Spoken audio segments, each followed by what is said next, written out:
It always begins the same way. That look, the one she gives you that seems to pierce through your chest like a beam of light. But it's not seeing you, it's imagining you. The possibility of you, who you might become, not who you really are. You feel wanted, maybe even admired, but deep down, something feels off.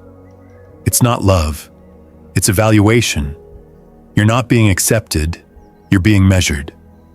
Held up against a fantasy, an image, a silent blueprint she's been carrying around since long before she met you. And if you fit the frame even briefly, you get cast in her story. But that story was never written for you. You're just filling a role. Carl Jung saw this decades ago. He didn't write feel-good quotes for Instagram. He spent his life cutting deep into the psyche, confronting the uncomfortable truths that most people still run from. And he saw something unsettling about how women love. Not with clear eyes, but through the lens of a projection, one they often don't even know they're making. He warned that what many women fall in love with isn't the man, but their internal image of a man, their animus. It's not personal, it's psychological. They're not trying to manipulate. They're not consciously scheming. But it happens. They project this inner masculine figure, often formed by culture, by their father, by media, by fairy tales, onto real men. And when that projection is immature or unexamined, it becomes toxic. A woman under the spell of her unchecked animus doesn't see you. She sees what she needs you to be. A character in her movie, a savior, a rebel, a challenge, a fantasy. And when you stop performing, when your real self starts to bleed through the lines, you don't get grace. You get replaced. She won't necessarily know why. She'll just feel that something is missing. What's missing is the illusion, the magic trick she didn't know she was playing on herself. Jung called this possession. When a person becomes ruled by an inner archetype, they lose the ability to distinguish between their own thoughts and what's been implanted there by forces beyond their control. And for many women, that possession looks like falling in love with the wrong men, the dangerous ones, the unavailable ones. It looks like pushing away kindness, arguing for no reason, moralizing without clarity, demanding without understanding. And you get caught in it because no one taught you to see it. You think you're special when she says you're different, but you don't realize you're just the newest actor reading a familiar script. And when your lines stop matching what she expects, the stage lights dim and the curtain falls. You leave feeling broken. You blame yourself. But you didn't fail, you just stopped fitting the fantasy. The way out of this theater isn't revenge. It's not bitterness. It's not becoming a colder version of yourself. It's individuation. Jung's word for the process of becoming whole, not for her sake, not to win her back, but for your own soul. Because here's the truth, most men never face you've been performing your whole life. Molded by what you thought would earn approval, twisted by what would win affection, trained to chase validation like a dog waiting for a treat. And all of it, every yes when you meant no, every silent agreement to be someone you're not, took you further away from your real self. That's what Jung was trying to wake men up to. You don't become a man by being adored. You become one by choosing yourself, by looking in the mirror and saying, even if nobody claps for me, I'm still standing. That's real strength. That's real power. Not the illusion of masculinity built on attention or dominance, but the quiet, grounded weight of a man who has faced his own darkness and didn't flinch. Because when you haven't done that work, you fall into the same trap again and again, thinking this time it'll be different, thinking this woman sees you. But what you're calling love is often just mutual projection, her casting you as her savior, you casting her as your source of meaning. You call it romantic. Jung called it self-betrayal. You keep giving up pieces of yourself to be accepted by someone who doesn't even know themselves. And the tragedy is that while you're busy morphing into who she wants you to be, she's losing respect for you. Not because you're bad, but because you've become predictable, soft, malleable. You made yourself too available, too accommodating, too understandable. And that Jung warned is exactly what repels the feminine. Because the feminine doesn't crave total access. It's drawn to mystery, to edge, to the man she cannot fully define, the man who cannot be bent into shape by her moods.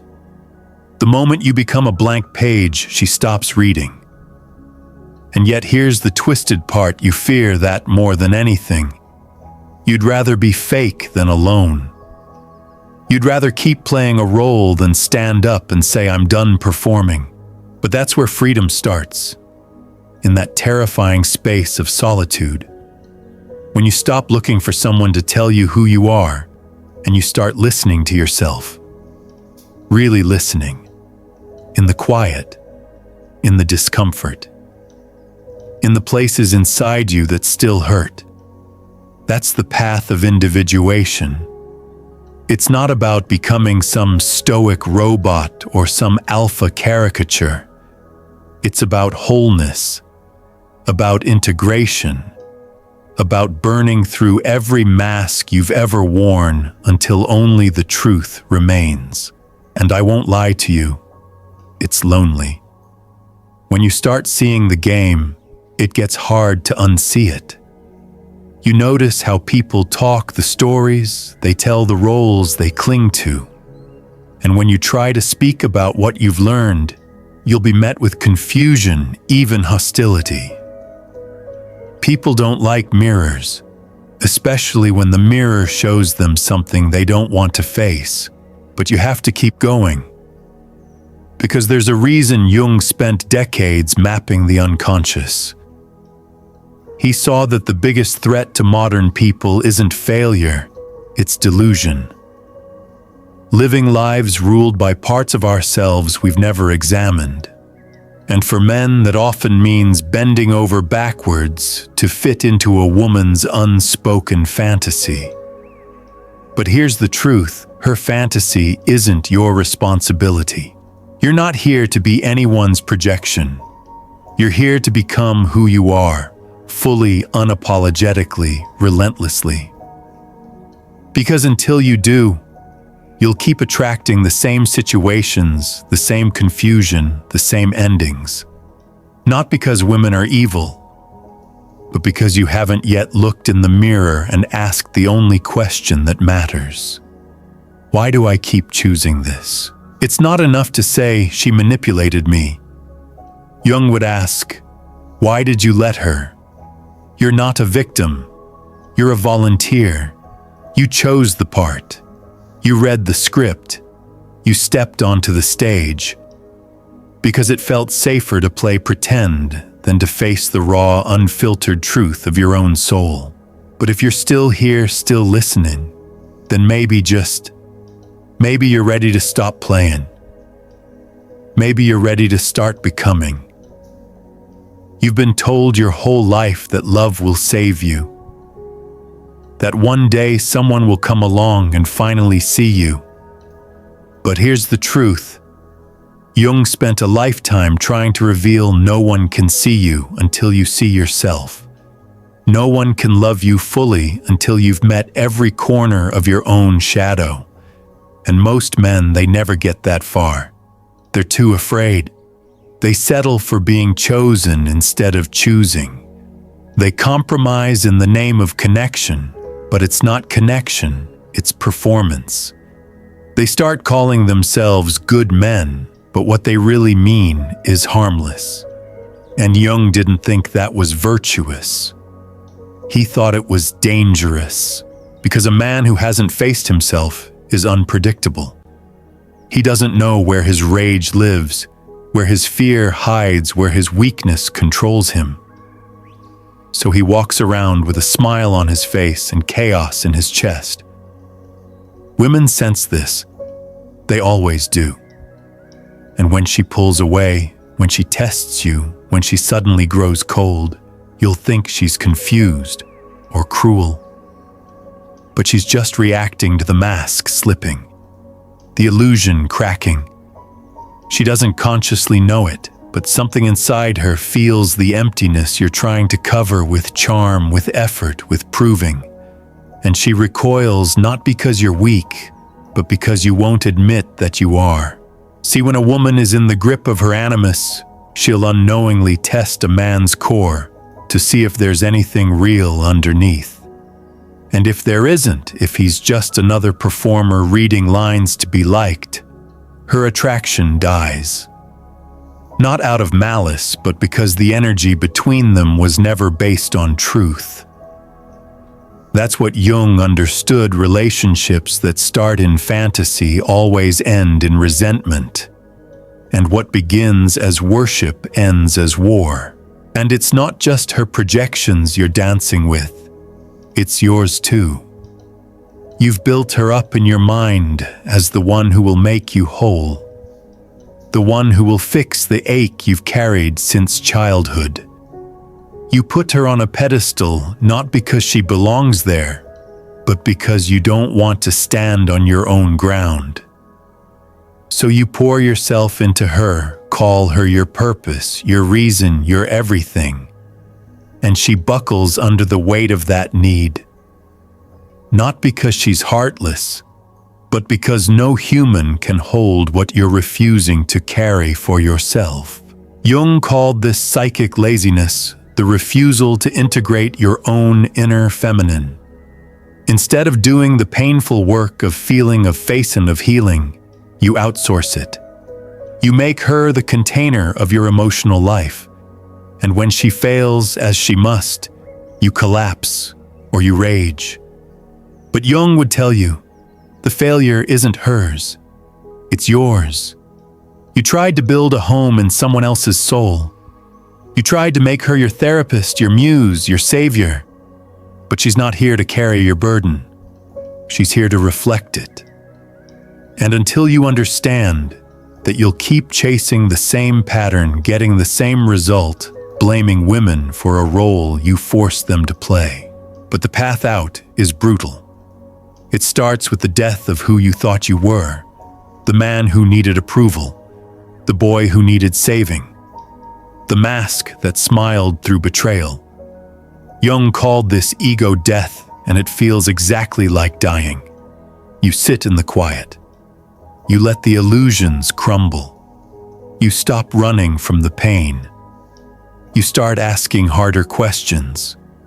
Why do I chase women who don't see me?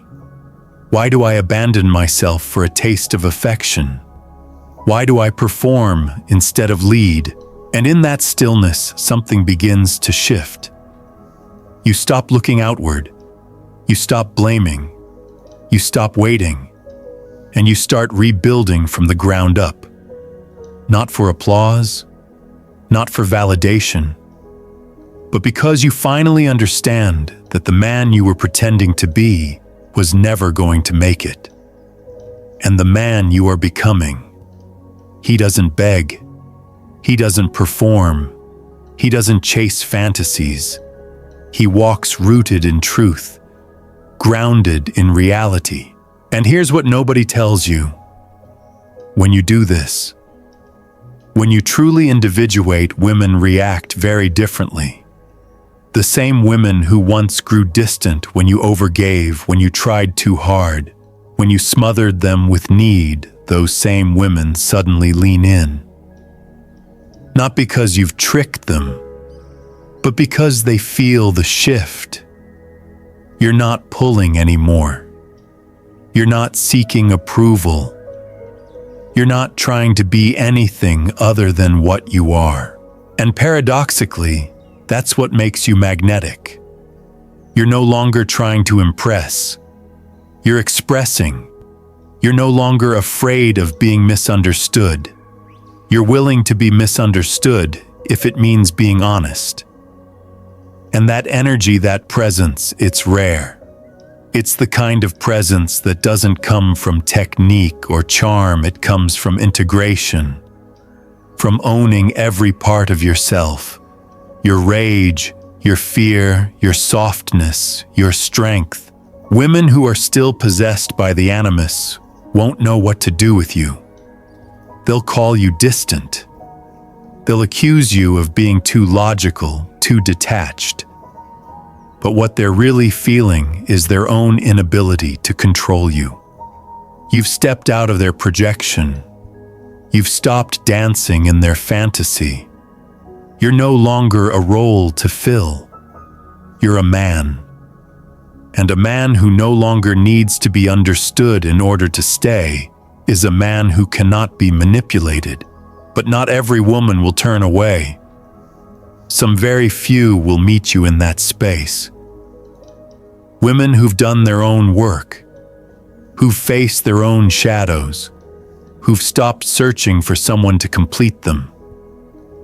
They'll recognize you not by how much you try to please, but by how clearly you stand in your own truth. They won't ask you to perform. They won't want you to fix them. They'll want to walk beside you, not as saviors, not as mirrors, as equals, as allies. And when that happens, you'll know. Because the energy is different. There's no desperation, no clinging, no power games. Just two whole people choosing each other freely. Not out of fear, not out of fantasy, out of truth. But don't mistake this for an easy path. Most of you will never get there. Not because you can't, but because you won't. You'll quit the work the moment it gets too quiet, too lonely. You'll run back to performance, to comfort, to being seen instead of being real. But if you're still listening, still here, then you might be one of the few, one of the rare men willing to die to everything false in order to live in something true. Jung didn't give us a roadmap. He gave us a challenge to confront ourselves, to stop outsourcing our worth, to become the kind of men who are no longer actors on someone else's stage, but authors of our own lives. And the first step is choosing that path. Not once, but every day. Once you start walking this path, you realize how deep the conditioning goes, how much of your identity was built on borrowed ideas, who you thought you had to be to win love, to earn approval, to not be abandoned. And when you start stripping those layers away, the world doesn't celebrate. It resists. People around you, friends, family, even women you've dated will say you've changed. You're colder now, more distant, harder to reach. But the truth is, you're just not bending anymore. You're not muting yourself to keep the peace. You're not pretending to be smaller so others can feel bigger. Carl Jung knew that the individuated man, the fully integrated man, becomes unsettling to those still trapped in projection. You start to hear it in their voices. You've changed, they say. But what they mean is, you've stopped performing for me. And yes, you have. Because now you know the cost. The emotional bankruptcy that comes from building your life around other people's expectations. You know the fatigue of playing the hero in someone else's fantasy while your own truth rots in silence. And you realize something terrifying and beautiful at the same time. Real love isn't found in projection. It's found in reality. And reality is messy. It's imperfect. It's raw. It doesn't always feel like a fairy tale, but it's solid. It doesn't collapse when the fantasy fades. It deepens. Because when two people meet each other without the mask, what they build is not based on illusion. It's built on something neither of them had before: truth. The man who's done this work no longer fears solitude. He embraces it. Because solitude no longer feels like absence. It feels like presence. Presence with your own thoughts, your own feelings, your own voice. You no longer need someone else to reflect back your value. You see it in yourself. You wake up not hoping to be seen, but ready to build. Not chasing connection, but open to it if it aligns. You're no longer driven by need, you're moved by purpose. And women can feel this shift. The ones who are still lost in fantasy might be confused by it. They'll try to test you, pull you back into the role. But when you don't bite, when you remain unmoved, not out of coldness, but out of clarity, they'll either fall away or grow. Because your presence now acts as a mirror. It reflects their own unresolved shadows. And while most will look away, the few who choose to stay choose growth. And when you meet a woman who's also done this work, something rare happens. You don't fall into each other, you walk beside each other. There's no desperation, no need to save, no pressure to perform. Just two souls clear in themselves, sharing space. Not to complete, but to witness, to challenge, to support. It's not explosive. It's not a high. It's peace. And that peace is magnetic. Not because it excites the nervous system, but because it speaks to the part of you that's finally done performing. This is the love Jung hinted at, but never romanticized. The kind that begins after the fantasy dies. The kind that doesn't ask you to become someone else to be loved. The kind that begins when you are finally willing to stand alone.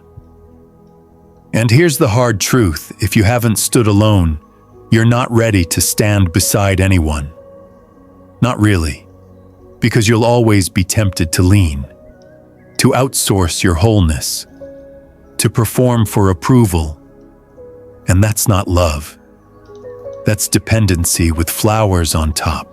So if you're still clinging to the idea that a woman will save you, you haven't yet understood Jung.